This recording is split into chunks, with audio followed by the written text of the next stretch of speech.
Okay, can you hear me, everybody?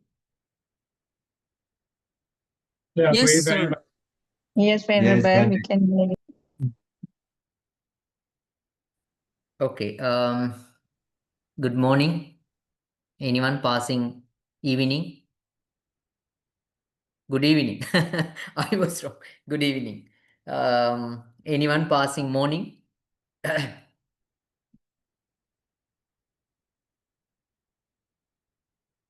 Or afternoon? Okay. Now, today, the lesson that we are going to do is that I'm very sorry that I have not been able to send you the handout that I think. Have I sent you the handout previously? Have you received the handout on kamma and morality?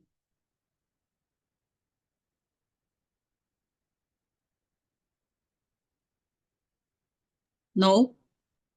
No? Sure?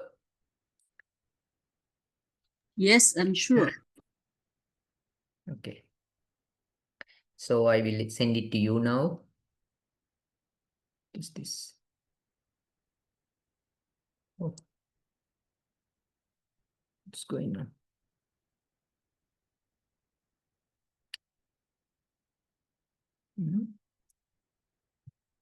Okay.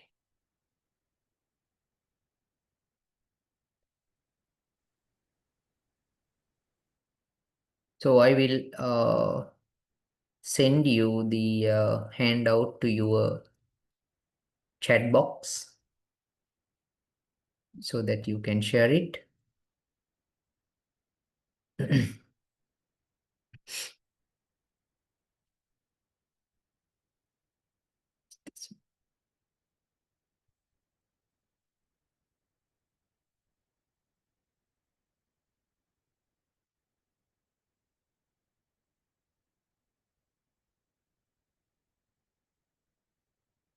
Okay, this handout MABs named as MABs 1E handout 5. Okay, can you see it uploaded? Do you see it? Do you see the handout in the chat? Yes, sir. Yes, Pandey. Okay, so get it downloaded, please.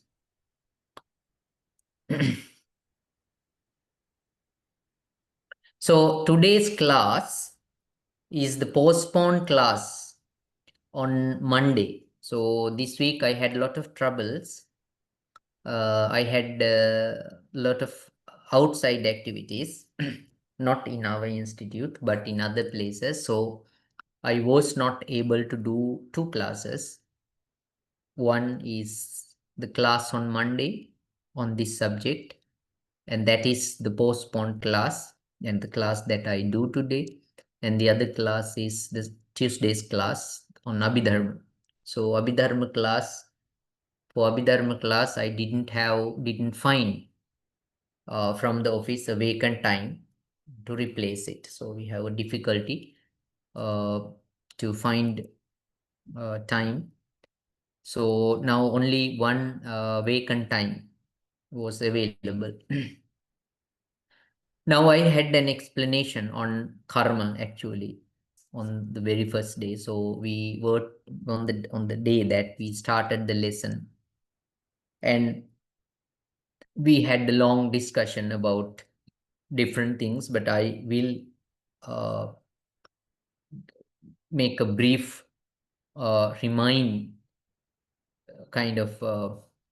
to remind you what we discussed, and then would like to come to the section that we are interested in talking today. Now I think I better to read this rather than explaining, because it sometimes I get my ideas, sometimes I tend to say a lot of other things. Therefore, I will take a little bit of time. I will go through the passages and try to make it meaningful to you. The Buddha and advocator of karma. Everybody knows that Buddha talked about karma. Buddha supported the karmic idea. So he was one among the ascetics that who supported the karma, advocated. We use the word advocated the karmic idea, or simply you can say taught. The teaching of kamma is a fundamental doctrine. Yes, it is one of the major doctrines. Kamma explains the cause and effect of morality. Cause and effect. The cause and effect of morality. So there is a cause, the result, the action. Actually, the action in early at the very first stage, it is action. The karma means nothing else but action. Action is the cause. Effect is its fruit. Cause and effect of morality. So good has a cause and effect. Bad has a cause and effect. So morally, you can say in general, morality has a cause and effect. The action is done by body, words, or mind. Mind is also an action. Action done with mind, action done with body, action done with words. So it has a result, fruition. We call fruition or ripening sometimes. R-I-P-E.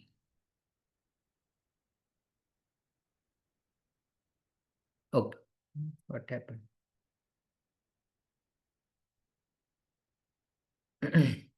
Ripening. The mental, verbal, and bodily actions have ethical consequences. Vipaka is a Pali word. Ethical results. You can use any simple word that you can. Results, consequences. The teaching rejects the deterministic or fatalistic systems. Deterministic means anything does not happen. Everything happens without a cause. Or fatalistic. Fatalistic means everything is determined by karma.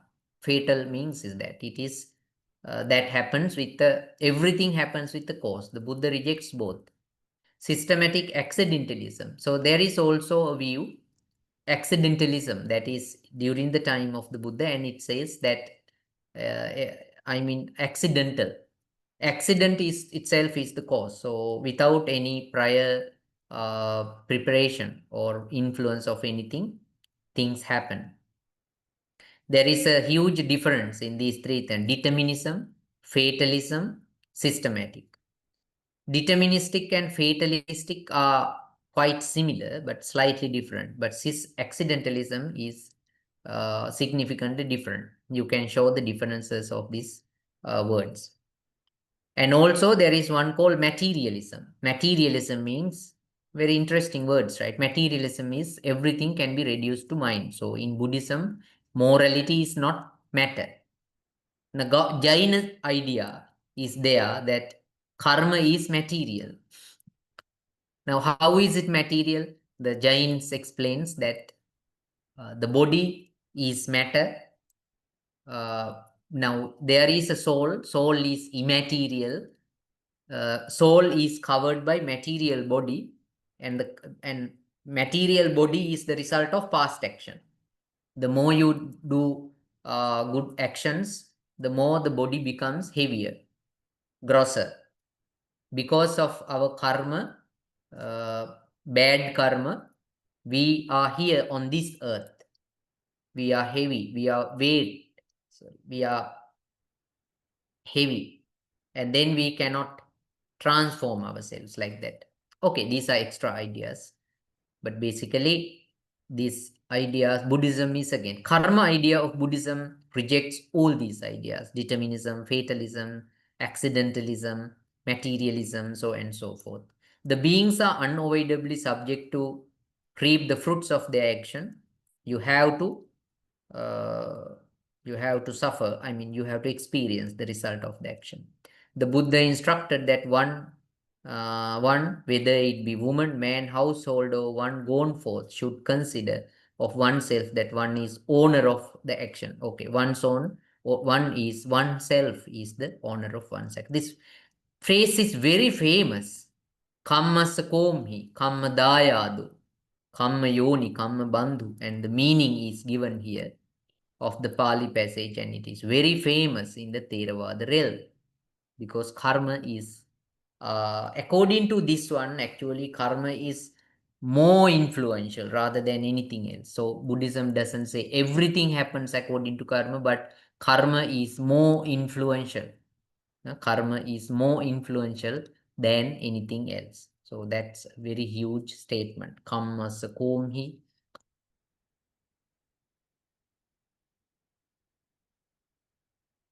Now there are a few words that are important in talking about karma. What does it say? The Buddha identified himself as advocator of karma. Yes, kammavado.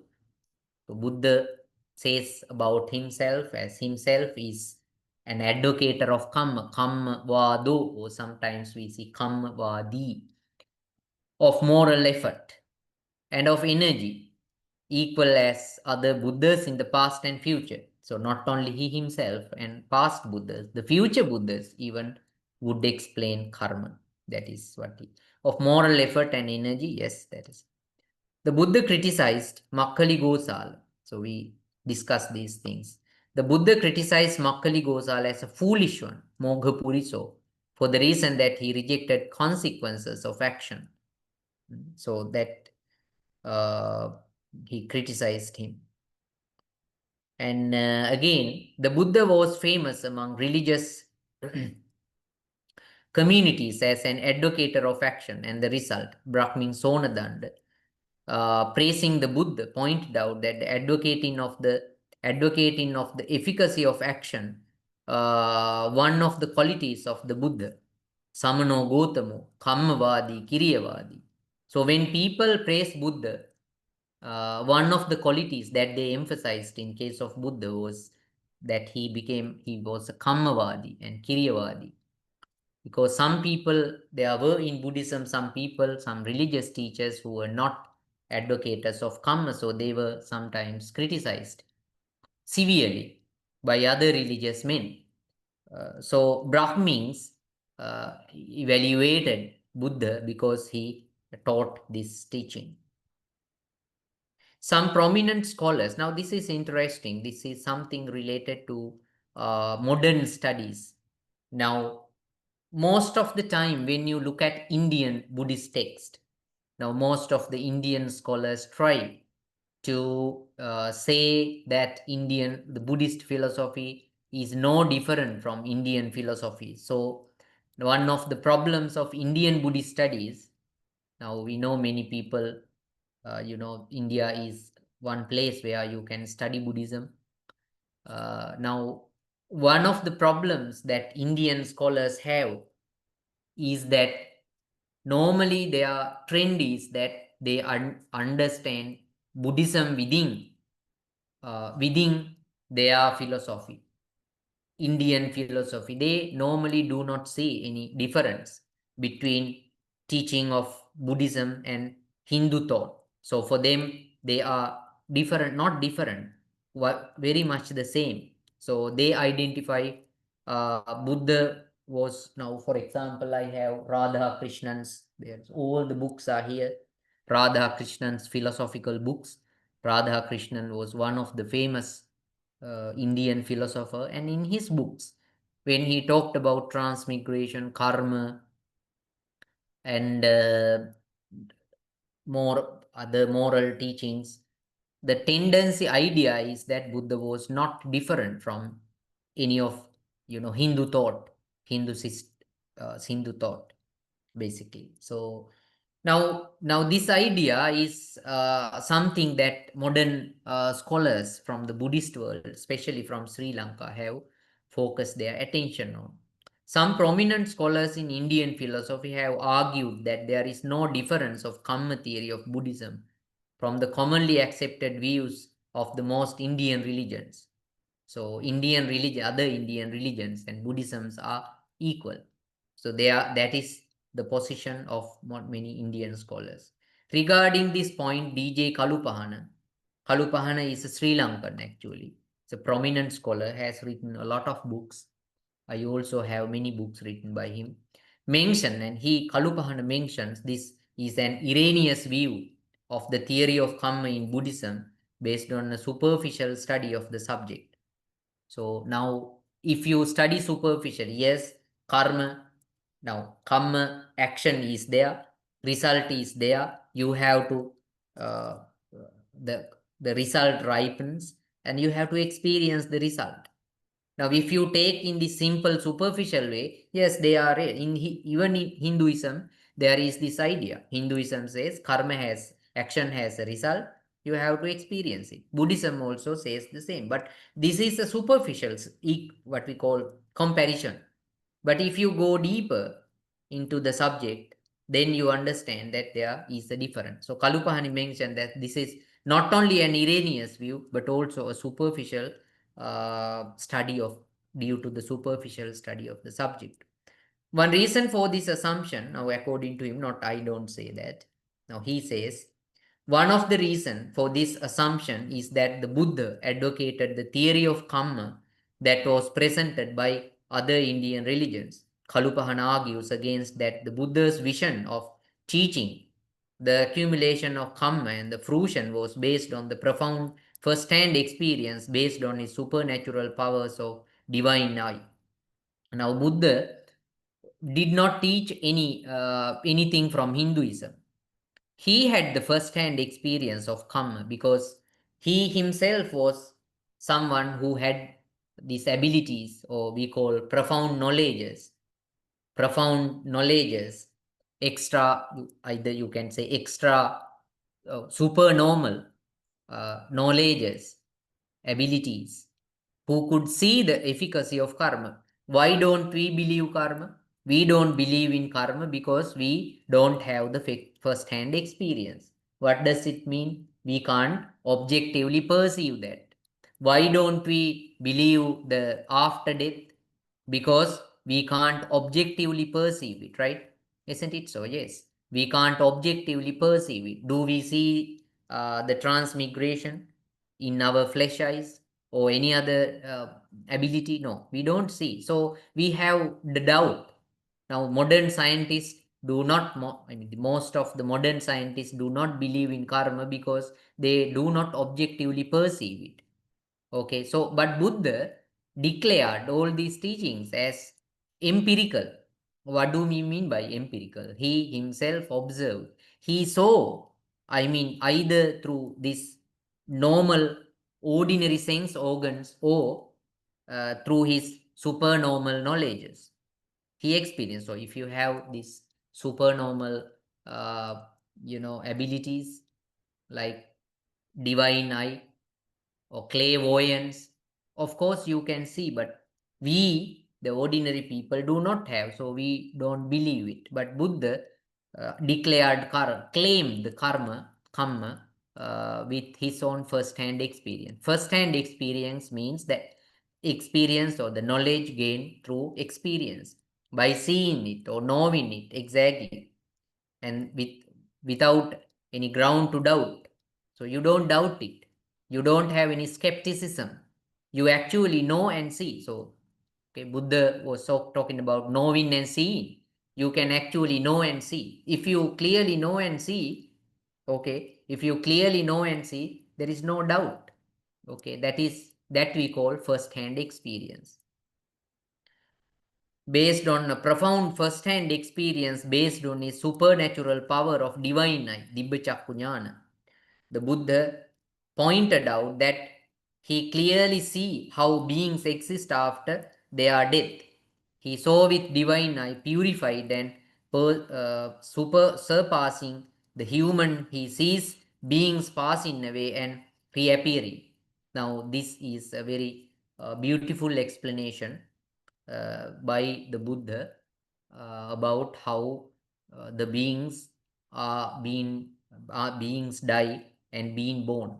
So now there is a nice example. I don't know whether it is the same thing I have given. Purified and surpassing human sees beings passing away and reappearing. The inferior and superior, beautiful and ugly, in good destinations and bad. So some people go to superior places, some beautiful places, some ugly places, some inferior places. Now I don't see that, but I have this I have this ability to for a certain period of time, not now, but previously I had the ability to hypnotize people. I could hypnotize people. Hypnotizing is a skill. now in that hypnotizing, I could understand that actually this is what the Buddha said is uh, very much the same with what I understood from this, what we call hypnotizing, because when the people were hypnotized all the time, before their birth, they always said about a life which is like floating in the open air without, I mean, searching for a birth. Now, all of us, it seems that all of us were people searching for a life for a certain period of time before coming to this life. Okay, so now, yeah, some find a place, some have to wait, right? So he's so inferior, but basically this is what happens. Some go to very important places, nice places, some to ugly places. He understands beings as foreign according to their actions, come just as monks. There are two houses. Now this is a beautiful examples. There are two houses with doors, and man with good eyesight. So if you have the ability, the man is the Buddha actually. The man with good sight, man is equal with Buddha. The person who sees this is equal to Buddha. A man with good eyesight, standing in between, would see people entering and leaving house, walking back and forth and moving around. So some people are moving around the road, and some people are entering to house, and some people are coming out of the house. Coming out of a house, if you are a person who can see, and if you stand on the road, you can see people coming out of houses and going into houses. Coming out of house, coming out of the house mean the death. Going into a house means taking a new life, right? So, and then going back and forth means that you are going here and there on the road and somewhere else. That means the time that you are searching for a life. Okay, going in search of a new life, because as soon as you die, immediately after the death, you don't get a new life. So there is a waiting period, and a waiting list probably. So okay, so this is Majjhima Nikaya, and sutra I have not given. I have taken Majjhima Nikaya. You can read the sutra. I have also forgotten the name of the sutra. I think it is Majjhima Nikaya Devaduta Sutra. I think Devaduta Sutra. Wait a moment.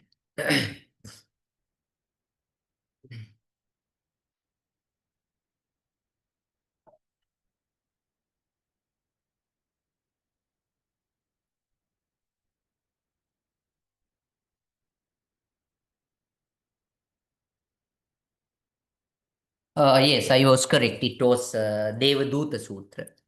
Devaduta Sutra, Devaduta Sutra of the Majjhima Nikaya. Deva, Devaduta,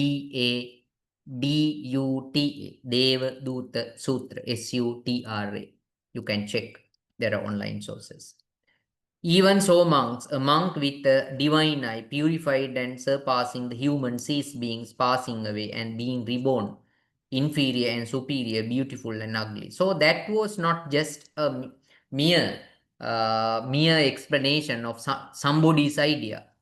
So if the Buddha was talking Hindu ideas, he does not need to see that. He himself saw that what happens, and that is not the Hindu idea also, because Hindu idea is that you transmigration is, it is Hindu idea is that you definitely you are being born. There is no change. There is no waiting. There is no change. The same person will continue. That is the Atman idea, right?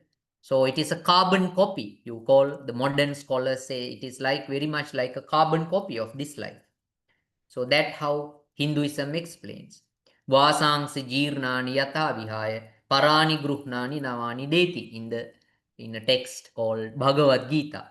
We have this idea. Navani gruhnani parani deti, like someone who throws away the old uh, dress and put on a new dress. Putting on a new dress, the Atman, the soul, discards the old body and finds a new body. And this is the simplest idea presented in Hinduism. But in Buddhism, how many differences are there? Now, the Buddha points out that the karma idea, now that is Hindu karma idea. But Buddhist karma idea is very different because that the complicated nature of action, how it fruits, and the psychological, now we have discussed the psychological differences in the fruition of action, everything clearly pointed out here and there. So that idea can never be equalized with Buddhist idea of karma. It is not a carbon copy whatsoever. So that is different. So Kalupahana points out that if you understand Buddhist karma idea as equal as the karman idea, kamma idea of Buddhism with karma idea in Sanskrit Hinduism, that as equal, that is wrong. Any questions?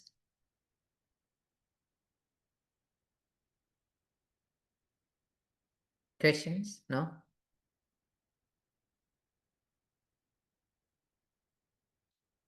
No question. No question. Kalupana also shows that the Buddha's contemporary is accused of propagating a theory of annihilationism of the sentient beings, denying the self and the moral responsibility. That is interesting also. And another point is that now if the now there were criticism against the Buddha because now in equalizing, okay, in equalizing Buddha with other traditions, one of the notable points that other people do not see, I mean these Indian philosophers specifically do not see, is that they cannot recognize that Buddhism rejects, now while proposing karma and teaching karma, the Buddha also rejecting Atman idea. Atman idea and karma idea, or in other words, self idea and the transmigration idea, are bound together in all the philosophies. Any Indian philosophy that or who that accepted the efficacy of action and also a next life are somehow affirming the soul idea. So the denial, or there was no any philosopher who accepted religious theory, next life, rejecting soul. Soul idea and the transmigration idea or next life idea are sort of intertwined, closely associated, inseparably associated, I would say, inseparably associated. Even the monks criticize the Buddha. There is one situation that one monk called Sati now asked the Buddha, if you are rejecting karma idea, how we can affirm that the results of the past action hit the body, hit the soul. Anatta katani kammani katang attanam pusanti. I think this idea can be enriched more. If you read Professor Kalupahana's book, Buddhist philosophy, you get this idea. I can remember according to how he explains this. Now, even Sati criticized, it's not criticism, it was not a criticism, but Sati was a type of saying like, how can we determine? Because he thought the Buddha was same as other Indian philosophers.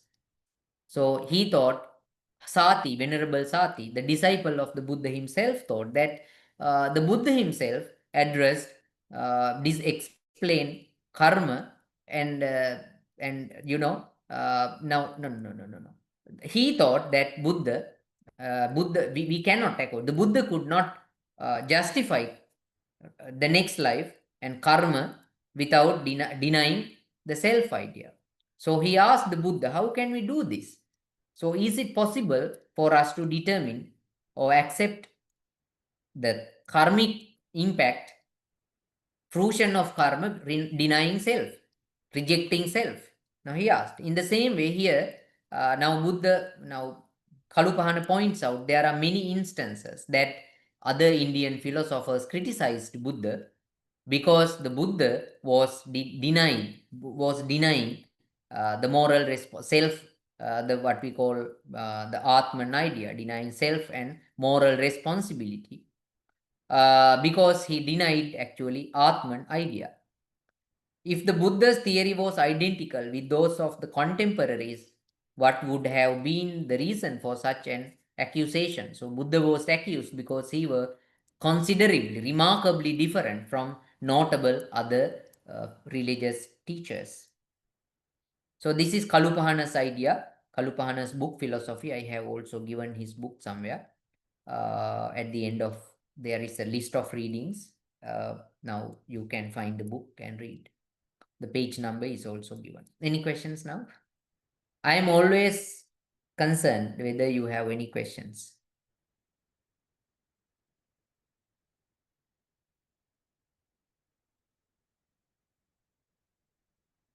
Okay.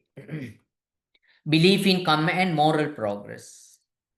Okay, karma and moral progress is an interesting aspect. The three words. Now, when you talk about morality and the progress, now there are these three words: the kammavad, kiryavad, and viryavad. So normally when wherever Buddha was talking about kamma, he also uses this, not only kammavad, he also uses other two words, kiryavad and viryavad. And I will read carefully. Carefully look at this explanation. The three words kammavad, kiryavad, and viryavad are considered to be the axiomatic to a rational theory of morality. Okay. So it is very much very sort of conceding idea of rational theory of morality. Kammavada means the advocacy of moral. It is general meaning. Kammavada means advocacy of moral life. So it is general moral life. The need to do the morally good action and to avoid unwholesome actions refers to Kiryavada. So Kiryavada slightly differs in meaning. So it is the meaning of Kiryavada is the need to do morally good action and avoid unwholesome actions. So Kiryavada basically means that the need to do morally good action. So if somebody says Kiryavado, it means that he is emphasizing the need of good action and avoiding unwholesome actions. The activity, okay, the activity. So Kammavada is a general idea. You see, Kammavada is generally talk about good and bad, both. But when you say Viryavada means that you need an effort to stop bad and to energize good. The third Viryavada, recognition of the need of the human effort in the pursuit of moral life. So it is not merely happening. Now that is, it is not merely happening. If you go and wait somewhere, it is not happening. So there should be human effort. Okay, so that I think is it's a very rational kind of explanation. It's not kammavada, it's kammavada together with viryavada, kiryavada and viryavada. Not just kammavada. Okay, not just kammavada. So Hinduism may be called kammavada in a very liberal, very easy, in a sort of general meaning, because you just have to wait and things happen. If you are a Brahmin now, you will be born as a Brahmin, because that is decided by the Supreme God over somewhere. But that is Kammavada. But Buddhism emphasizes the need to do something. Your involvement is there. You have to involve. So that is what called Kiryavada, earning. It is earning with effort, human effort, Viryavada. How significant that explanation, not just Kammavada, is not merely happening actions. So, it is not situational happening, but you have to involve consciously and then consciously and with effort. So, karma is a personal involvement, kiriya, with effort, virya. Kamma goes together with kiriyavada and viryavada. It's not just mere happening. It's just not mere happening. So, like deterministic people, so they even determinist people like Makkali Gosala said that okay, yeah, that happens. Kamma, it happens. That is their kamma. That is what they believe. It's not that kind of thing. It's not merely happening. So that is intentional. That there is, yes, there is kammavad. The result of action is there, but there is kiriyavad. Your involvement is there when you talk about moral progress. If you want a progress in that, and there should be personal effort. Recognition of the need of the human effort in the pursuit of moral life. The belief in the law of karma was regarded a fundamental qualification for ordination to become a disciple of the Buddha. So if you want to become a disciple, the belief in karma, only the belief in karma is essential. Without that, you can't be a monk even. Ethical and philosophical foundation is upon which the entire monastic practice is based. So without karma, there is no monastic practice because whole system is based on this karma idea. Understanding is trusting. Karma is essential because the restraint, virtue, and the mental discipline of Buddhism is to be mastered on the conviction that action bear fruits. Okay, everything is done because you believe that you know the action on the belief and the belief conviction that action bear fruits, action has a result. The lack of faith in karma may lack the motivation to live moral upright life. There is no way the connection between practice and its ultimate results. So if you don't believe in the karma, I mean, there is no connection with the ultimate result and the practice. So actually, you don't need the practice. So if you don't believe in karma, there cannot be something called practice.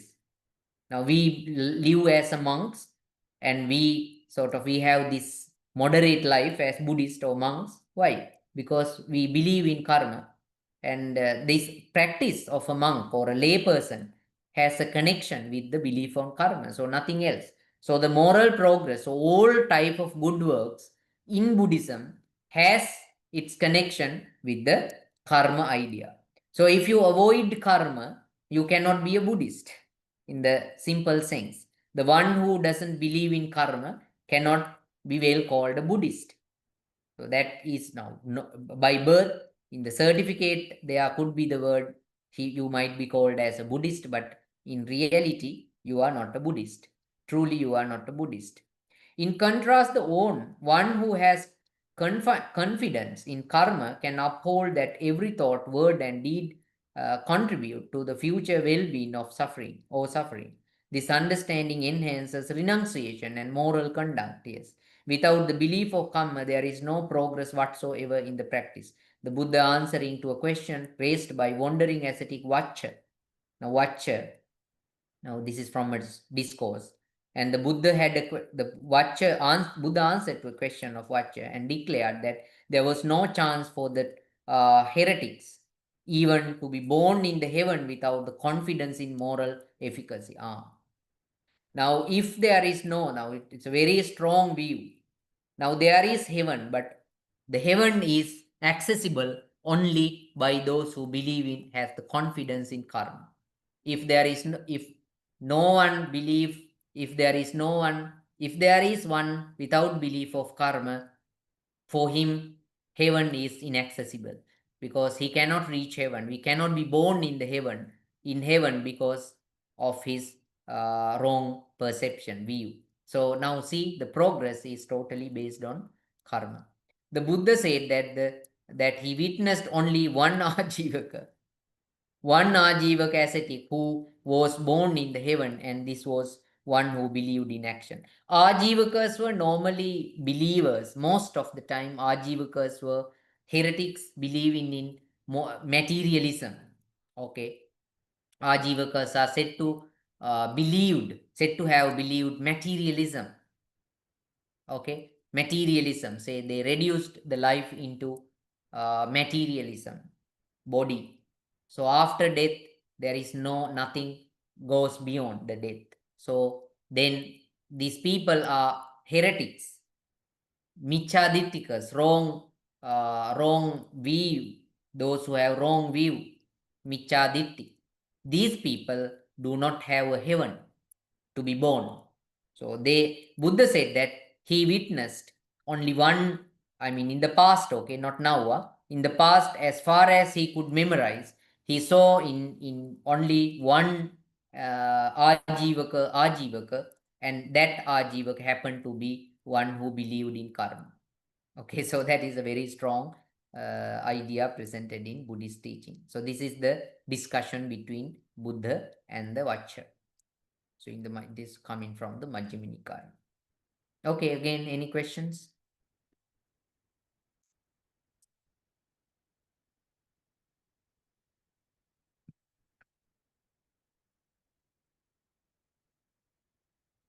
No questions.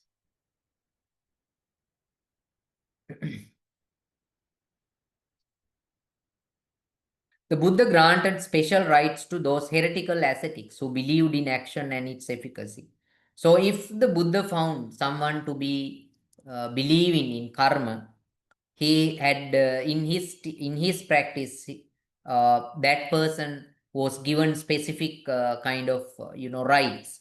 One was that he now when somebody came from another ascetic tradition, there was a what we call what period we call what is the word I have, probation period. There was a probation period because now there is a danger that the person coming from another school, another ascetic group might sort of spoil Buddhism. Now that can happen, right? If you have different belief system, now coming with that belief,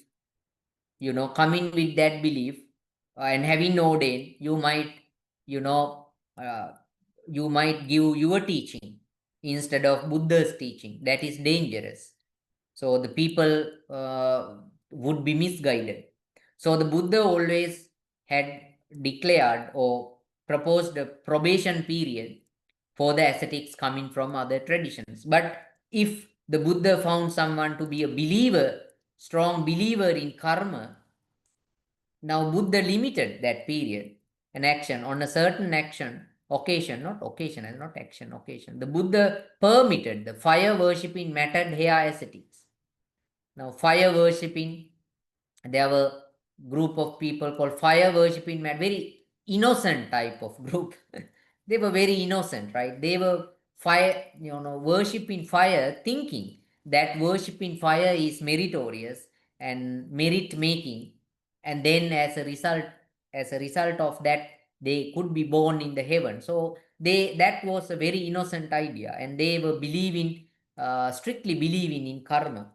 So those kind of people were given special grants, permitted fire worshipping mattered hair ascetic, Aggika Jatilaka, not that people like Ajivakas. These are Jatilas, not Ajivakas. Jatila means Jata. Jata means hair knock. What is called? Hair lock. So that people, these Jatilas, who were adoring, venerating, or making offerings to the Aggi, fire, were believing karma. So these people actually were karmavadis. What did they get? To directly receive higher ordination without a probation period. Now look at that. Why? Because they were believing in karma. They were strong believers of karma. So there was no harm that Buddha saw. Buddha knew that these innocent ascetics believing in karma could easily be changed, converted into Buddhist philosophy, because they were kammavadins, believing in karma, right? There was no probation period for them. Now, period for the reason that they held the doctrine of action. They themselves were kammavadino. The plural kammavadi is singular, kammavadino is the plural. The doctrine of moral efficacy, and then kiriyavadino.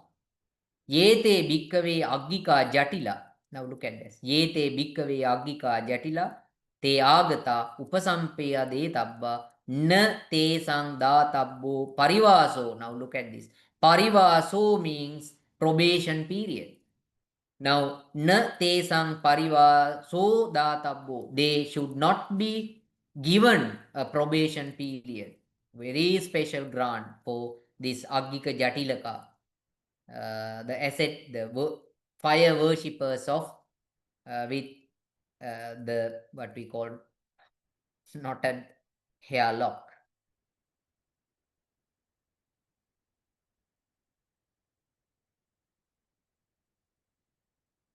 The confidence in karma by itself was not a guarantee of correctness in moral discourse. However, we should say that now, even though you are the belief in karma uh, is not the only thing, because even though you are believing in karma, you might be wrong sometimes. Okay, so that is not always the thing. So even though believing in karma is very good in certain circumstances, but that itself is not the guarantee that you are doing well and you are very correct in your moral path. Okay, so you cannot say that. Even believe in karma, probably you may be wrong in your kind of action. The confidence in karma by itself was not a guarantee of correctness in moral discourse. There were religious men who, while advocating karma, had a wrong view on other matters, particularly the causation, happiness, and suffering. Now, here it is said that some ascetics were there. They were, of course, believers in karma, but when they were explaining sukha dukkha, suffering and happiness and suffering, they were totally erroneous or wrong. There is a report in the Anyatitya Sutta. There is a report in Anyatitya Sutta. You can read these sutras, right? Interesting. So one thing you should do is to select all these sutras and find these sutras and try to find where this information is. Okay, this learned, the good students, correct students should do that. Find the sutra and then try to identify how the information is embedded there. In the Anguttara Anyatitya Sutta, of who advocated karma still went wrong in moral discourse. In the discourse, a group of heretical ascetics mentioned to Venerable Sariputta the different views of the proponents of kamma regarding the causation of suffering. So now there are reports about other ascetics who had different views about happiness and sorrow based on karma. When the ascetic asked Venerable Sariputta as to what the Buddha's position, Venerable Sariputta answered, the suffering is arising on dependent co-arising. So their view is, dear Sariputta, there are certain ascetics and Brahmins who are proponents of karma and who declare that suffering is caused by oneself.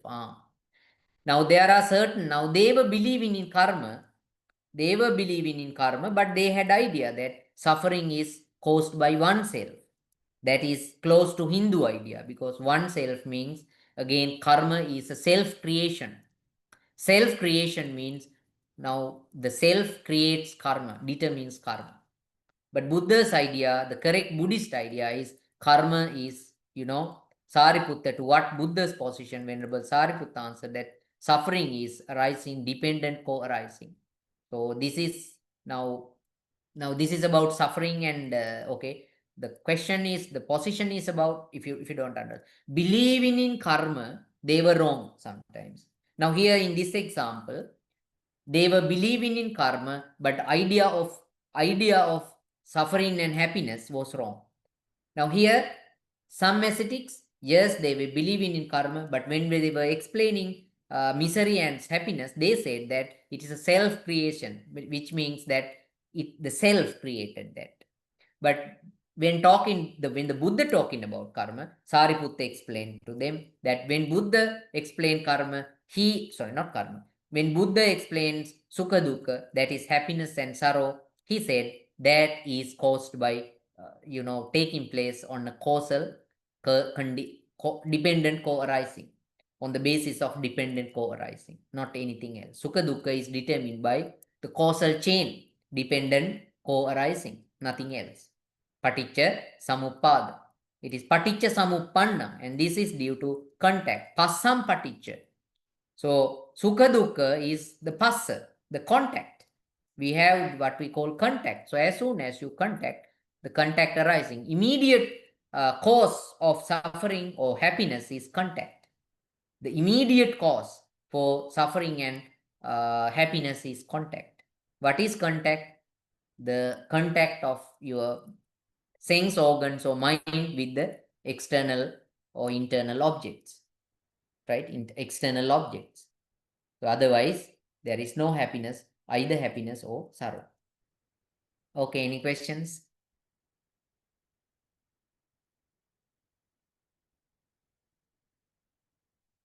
No, teacher. Okay. Others? Hands up, those who have questions. Okay, now actually karma idea developed quite a lot. Seriously developed. In Abhidharma, there is a development, and in the later there is in the commentaries, there is a serious development of karma. But in the commentaries also, there is a development of karma. And one example is Chetana. Now, Chetana, considering Chetana as the, as the action, not mere action, but Chetana, the intention, or you can call willed action, intention. Willed action is equal to intention. So now at the beginning, it's kammang satte vibhajati. Action divides beings. Kammang satte vibhajati. Action divides beings into good, bad, happy, sorrowful, miserable, higher, low, etc. But now Chetana has come. Chetana hang bhikkave kammang vadami. This is one step forward, one philosophical step forward, I would say. One philosophical step forward. Because now it is not the action itself, but the Chetana. Because when you say Chetana, it clearly says that the psychological state is the kamma, not the mere action like in early sutras, but the psychological condition. So it depends on, but that is correct. That is not wrong. So that development is right, but still if you compare some sutras that talks about karma as action and karma as chetana. So these are two different levels. So now we come a more developed idea, that is chetana. Accordingly, it is not the mere action. Yes, it is not the mere action, but intentionality behind action that is regarded as moral action. The intention translates the action into karma. The purposeful intention is essential for the moral responsibility. Only such willful action can produce as result. Okay, now that we have discussed, I think there is no anything that we don't understand. Okay, actually today, okay, so now today we are going to discuss about this thing, moral aspect of karma, the moral dimension of karma. I think it is also very much related to the previous discussion, but it has some new aspect, new discussion.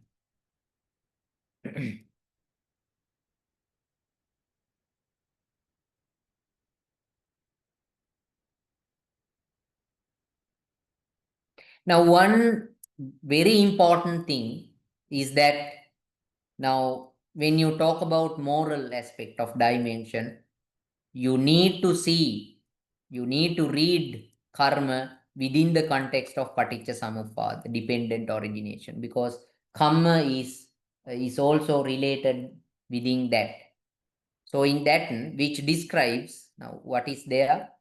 Now closely see which describes the interconnected chain causes the condition that lead to suffering.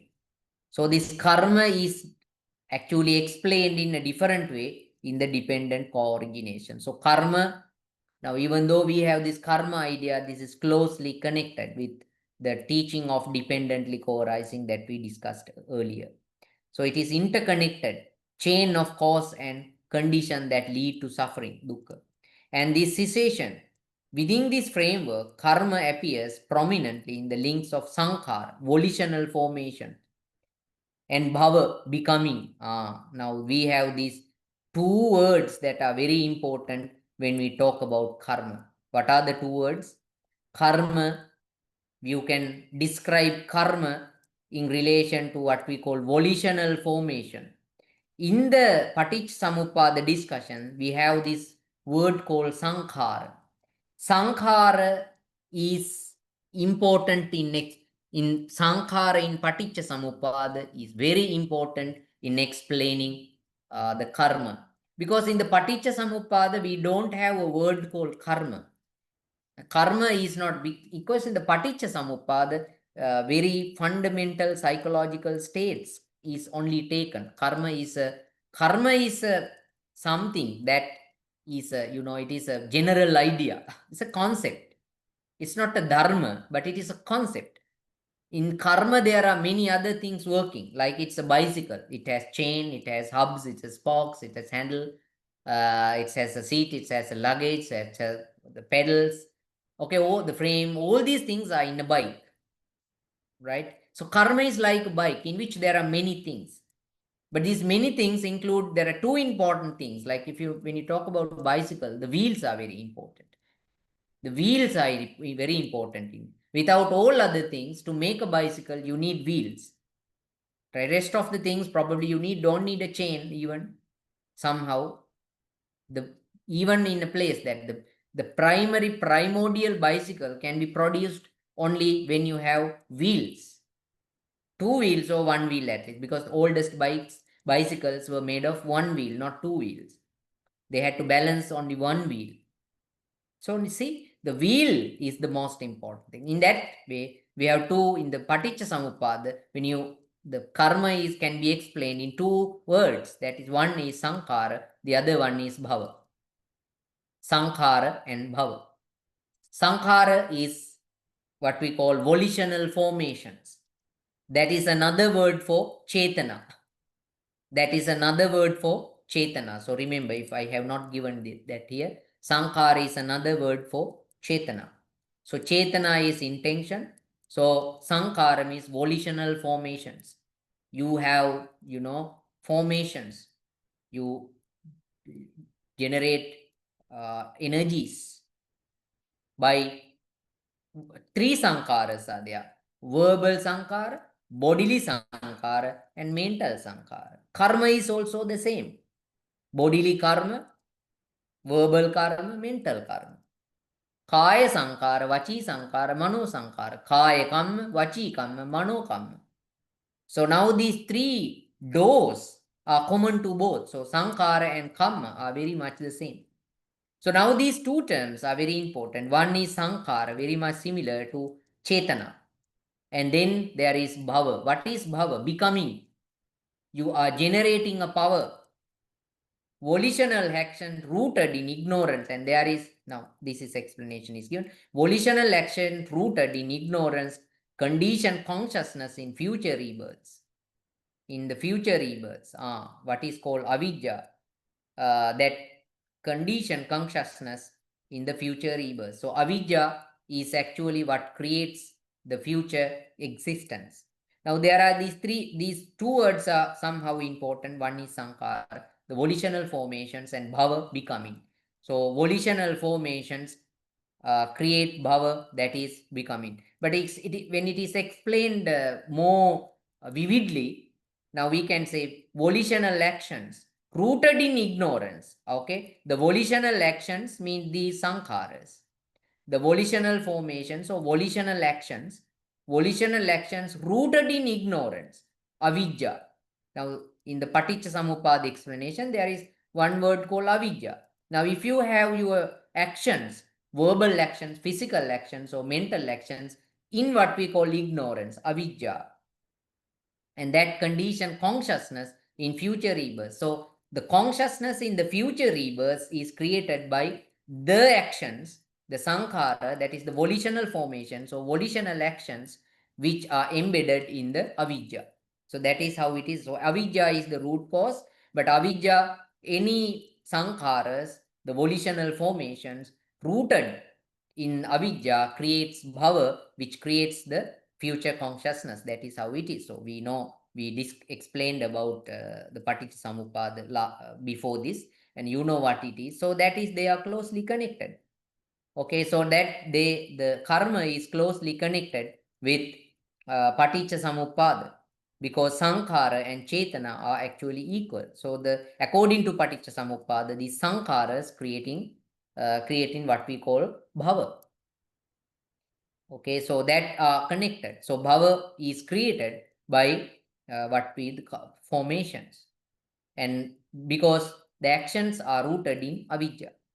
So that you can explain is many ways, of course, but the Paticca Samuppada explanation is about how the karma works. It is a different explanation.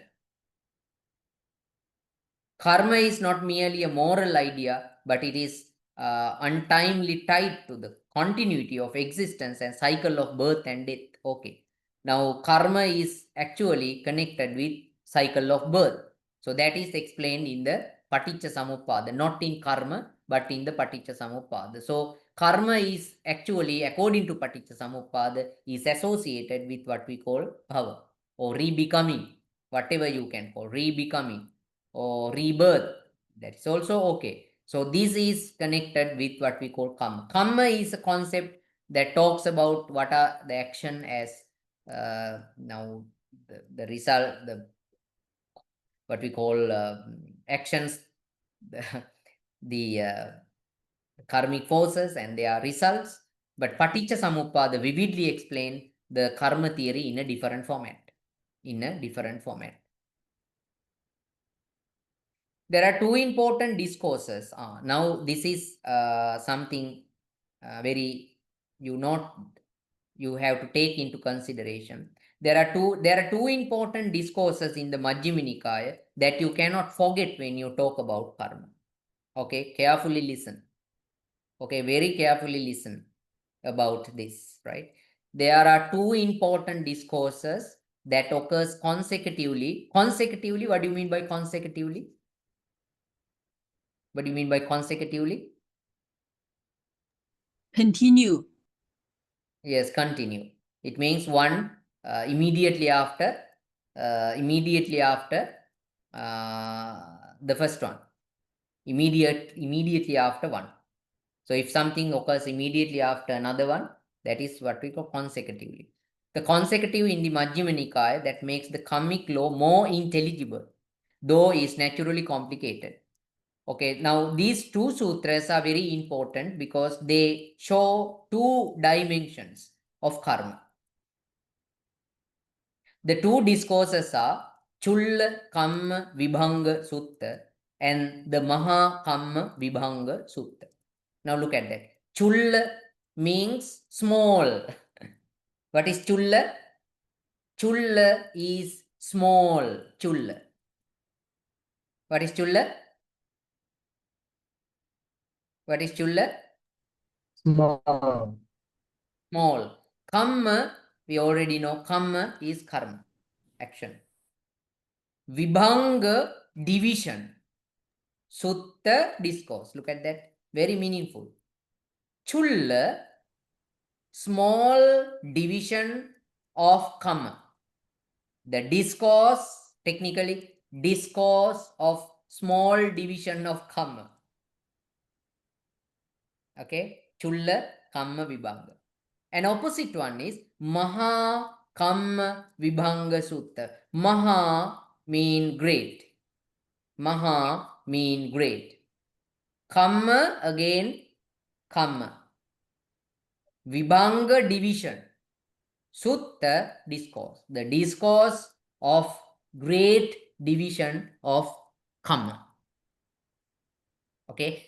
How the actions bear results and how they fruit. And that is what both of these discourses discusses. How action bear fruits, bear results. Okay, that is what both of these sutras teach. But there is a different. One is smaller kind of vibhanga, division, but the other one is greater kind of division. If you look at the content of the two sutras, we can identify the first one, that is Chulla Kamma Vibhanga Sutta. The first one gives a simplest explanation of the cause and effect mapping of the manifestation of the result of action similar to the original moral action of as follows. Now, the first one is very simple. I think Chula here is not, I mean, it means Chulla means small, but small means the simplicity, the simple kind of explanation. Maha is more a complicated picture. Chullakamma is very general picture, right? It's a very understandable, intelligible, general picture, general explanation of karma. But when it comes to Maha Kamma Vibhanga Sutra, the complicated nature of bearing fruit and the resulting is presented there. These are two dimensions of karma. One is the simplest version. The second one is Maha is the complicated version of the same. Okay, so that we need to understand. Now here, we first have taken the first one. Now, if you look at this one, how do we understand the simplest explanation and the greater explanation, the complicated explanation? Now, look at this. Now, here, first it talks about killing. Now, if you take killing, and the other side is abstaining from killing, right? So, we have these two dimensions. One is killing, and second one is abstaining from killing. If you kill some woman or man who kills living beings. Now, this is the example, and it is very simple. Some woman or man who kills living beings, panatipati, we know that. Panatipati. So, anyone who kills living beings, not only killing, violent, with bloody hands, given to striking and killing without mercy, and after death, he is born in a state of misery, that is hell. Apaya, he is born in heaven. So if someone is killing living beings and violent, and he is also without any mercy, will be born in the hell of bad destination and downfall. Is downfall. There is no apaya means downfall. It is a degeneration. But instead he comes back to the human state. But if he comes to the human state, if he is born in the human world, what happens?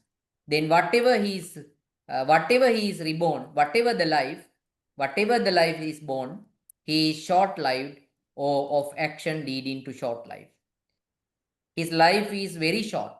Now, if he's a human being, he will live a very short time, 20 years or 10 years or even shorter than that. Or he may have actions. Now, that is interesting. He might have actions leading to short life. So, for example, some people die at the young age because they do a lot of crimes and all that, and sometimes they are shot dead. Now, look at these, some of the thieves, while stealing something, while robbing a house, probably police might come and shot them. Then they are shot dead. That is short life. They probably are not short life, but they have actions leading to short life. And if you are a person arrogant all the time, getting hot tempered and quarrels with each other, might hit somebody, and that could be a fatal hit. in which the person dies. So like that, either short-lived or has actions leading to short life. But if you are abstaining from that, very simple, the one having abstained killing living beings, abstain from killing, and are scrupulous, compassionate, dwelling compassionate for the welfare of the living beings, will be born after death in a good heavenly destination. But if he return to the human state, he is reborn long life and of the good conduct leading to the long life. That is the opposite side. If you are abstaining from the bad conduct, you will be born in the heaven. If you are going to be born in the human realm, your life will be long, and also you will be, you might not have actions to that gives you short life, but actions, you will have actions that causes long life. Okay, do you have any questions? Did somebody raise the hand? No? Okay, any questions?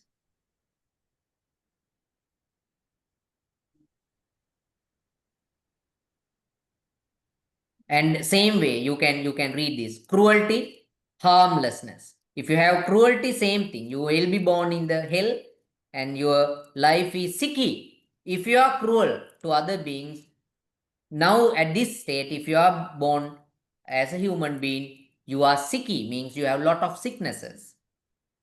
If you are harmless and you are developing good conducts, you will be born in heaven destination, and if you are in the human world, you will be healthy.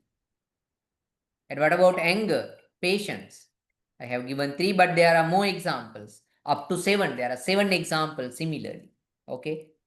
If you are angry, what will happen? You will be born either in the hell, or if you are born as a human being, you will be ugly. But if you are patient, then either you will be born in either heaven, or if you are born in the human world, you will be very, very beautiful. Look at that. That's a kind of deterministic. So if you do this, you happen this. That is very simple version, but that karma is not that simple. Karma is not that simple. The Buddhist karma is not that simple kind of explanation. It is more sort of complicated. It's very complicated. But when we come to the other sutra, Mahakamma Vibhanga Sutra, of course, as the greater explanation, as it is the greater explanation of karma, we can see that complicatedness of karma. And it is said Mahadukkha Kanda Sutra is an explanation of the complicated nature of the result of the action. The inability of a confirmed idea of a given moral, or look at what is this? The inability, we are unable of a confirmed idea. Actually, we cannot give a very definite idea about a given moral or immoral action. Immoral individual is impossible due to complicated nature of the action and the fruition of its result. So now here definite idea is given. Now look at this. Here it is a definite idea. You do this, you happen. Now if you have anger, definitely you will be born in the, I mean, it is kind of a definite idea. Yes, you have anger, you will be in the hell, or in the human world, you will be ugly. So it's a kind of, okay, now there is no any, what we call, diversity, I would say. There is no any diversity, right? There is no any diversity. It's very much. But when you read Mahadukkha, so when you read Buddhism, actually, you have to be very careful. From one sutra, you can't. That is why I think the Abhidharma students, that is what we said, what we call Pariyaya Desana. Pariyaya and Nipariyaya. Pariyaya is such that in one sutra there is one explanation, and in another sutra there is another explanation, because that is dependent on the context and sporadic. So from one sutra you cannot exactly interpret the teaching of the Buddha from one discourse. Okay, from one discourse You can't do that. You have to look at many discourses. So that is why Abhidharma is called Nipparyaya, because Abhidharma gives a very comprehensive idea about something. A comprehensive idea. Nipparyaya is that. All the possible explanations are given in Nipparyaya in the Abhidharma. But in the discourses, you have to be very careful. You have to be very careful, because actually the picture of karma in the Chulla Kamma Vibhanga and the Maha Kamma Vibhanga are extremely, remarkably different. Right? Remarkably different. Now, if we go to Maha Kamma Vibhanga Sutta, is an explanation of the complicated nature. Why is it complicated? Why is it complicated? Because now immoral individual is impossible due to complicated nature of the action and fruition of. I have understood. Now, this is my explanation. You might be able to see more. According to my explanation, there are three reasons.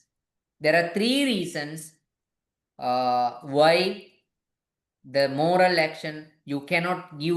Now, you see a person doing good action throughout the life. You see a person doing moral action throughout the life, but you cannot definitely say that this person will be born in heaven, because the diversity and uncertainty of moral action of a given lifetime. Diversity and uncertainty of moral action. Diversity means, now read the sutra carefully. Read the sutra carefully. Diversity means you are doing good works, but at a certain point you might do something bad. Before the period you are doing good actions, you might have done something wrong. Now say, when you understand the life, you do good action until the death. But before that, when you were 8 years old, you killed an animal, a cock. Say a cock, you killed a cock. You killed a bird. Now, you don't know. The result, that might be stronger. Now, there is one story about a monk who was very moral, following all the Vinay rules. But one time, when he tried to get on to a boat, he happened to break the leaf of a kind of tree called Ereka tree. Ereka tree. Right? That is a very simple thing, right? But there is a Vinaya rule that a monk, without a reason, cannot break a leaf of a tree without a reason. So the monk did that. And he had a long life and spent entirely, except that action, he spent a moral life, a real monk life. But at the death, that action, that breaking the Ereka leaf, not the leaf, leaf, right? Leaf, sorry, I forgotten the word. The Ereka leaf, Ereka patta. In Pali it is given Ereka patta. The Ereka leaf came into his mind, and he was born as a serpent in the same place on the bank of the river. And he was called Ereka patta Nagaraja, the king cobra of Ereka leaf. Now look at that. So that is diversity. That we call diversity. The diversity of uncertainty. Diversity and uncertainty. There is diversity, and probably even though you have spent a moral life, there could be one thing that you have done something immoral at a certain point. And at the death, you might be a different person. You might have a wrong view at the death even. So these kind of things can happen. Who knows? So that is uncertainty. Read the sutra. I think everybody should read Mahakamma Vibhanga Sutra. Okay, everybody should read Mahakamma Vibhanga Sutra, because that sutra is very important. And the other one is uncertainty of the fruition. Result may appear in this life, the next life, or future life. some of the actions, their potency, the potential to give fruit is probably not in this life. Maybe in next life. Maybe in another life. We don't know exactly. So the fruition is also has a variation. Because it doesn't mean that the actions that you do in this life are going to be fruited in the next very life. No, there are other circumstances. Okay, the third one is the same kind of kamma can have different results depending on the condition. That is another one. The same kind of kamma can have different results depending on the condition. Depending upon the conditions, different actions might have different results. Okay, that is the psychological dimension. Now, this doctrine in the Mahakamma Vibhanga Sutra is found in that sutra, but that is totally different because Mahakamma Vibhanga Sutra is a totally different picture, and the Chullakamma Vibhanga Sutra bears a different picture. Okay, so they are totally different versions. Okay, I will take only just 5 to 6 minutes more. So then we will stop the class. So we will finish this passage, and it's not long one, so we can finish it quickly, and we can do. I think these are about other sutras which talks about complicated nature. We will go very quickly. There are many other discourses that support the complex nature of action and its result. I think it is good you to read. It is very important to read these sutras. If you want to learn the karma idea properly, you have definitely to read Lonapala Sutta, these discourses. One is the Lonapala Sutta. Actually, Lonapala Sutta is a very beautiful example. Okay, it's about salt dissolved in water. And in that discourse, the Buddha gives this example. You take a bit of salt, a hand bit of salt, and you put that salt into the river never becomes salty. But if you put that handful amount of salt into a cup and dissolve it in the water, in the cup, and try to drink it, you cannot drink it. And the same way, the psychological nature involves in determining the heaviness, the weight of the karma, heaviness or lightness of the karma. So that is another sutra. And I have given different sutras, and one is Devaduta Sutra. And Devaduta Sutra is another sutra, and Devaduta Sutra also talks about how the karma influences. And there is a huge description about how, the hell. I think Devaduta Sutra is very interesting because the hell suffering, okay, the suffering of the hell beings, the beings born in the hell are described in the Devaduta Sutra, how they are, the punishments are given to the hell beings. The dwellers in the hell is explained in the Devaduta Sutra. And the Devaduta Sutra is very interesting because I think that gives us some energy to do good works.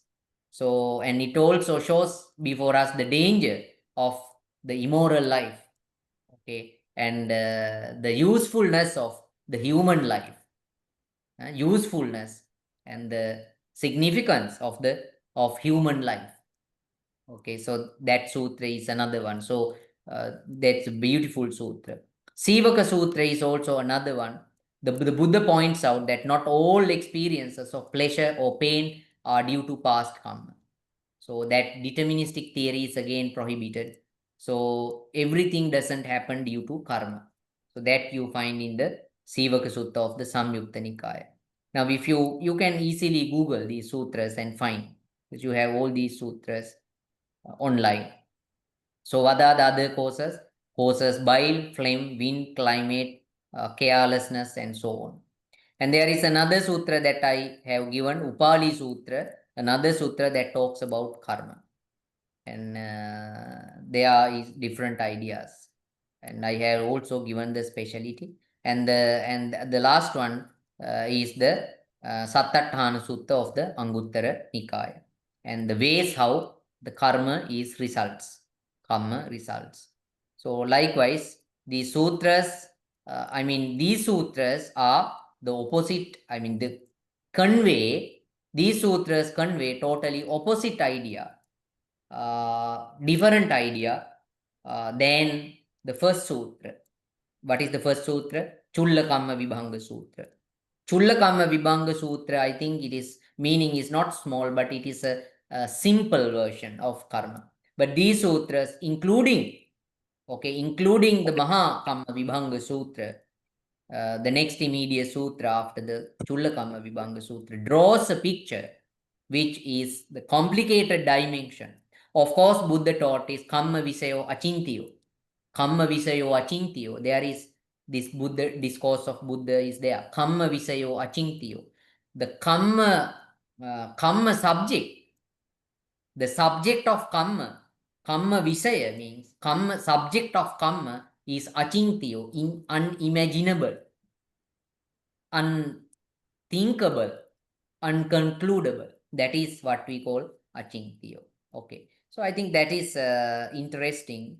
So we will talk about, there is a very, I will keep this part vacant because this kusala and punya we need to discuss in a separate one. So that I think karma is a complicated lesson. Somehow next week, next lesson, we can discuss about kusala and punya difference in this one. Okay, selected readings are here. You can find these readings, and some of them are can be found on online.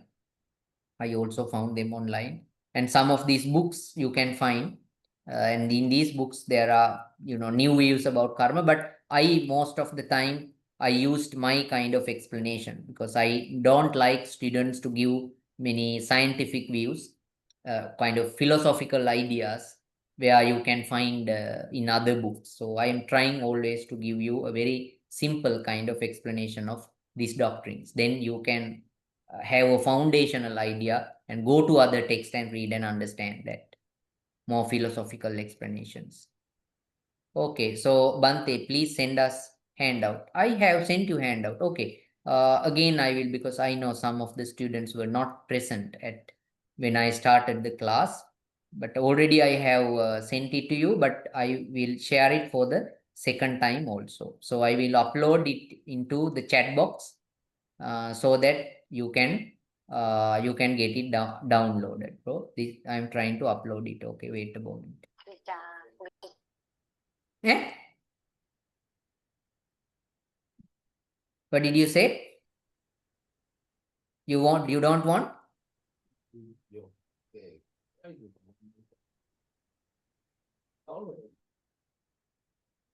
Okay, now this is handout. Handout is uploaded. Can you see it?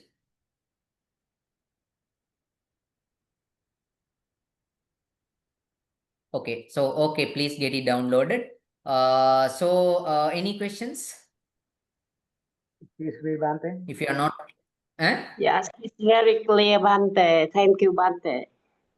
very clear. Oh, very good. Very nice to hear. Very clear. So if everybody is clear, that is very good. No It question. hardly happens. No question, sir. Okay, so it hardly happens because a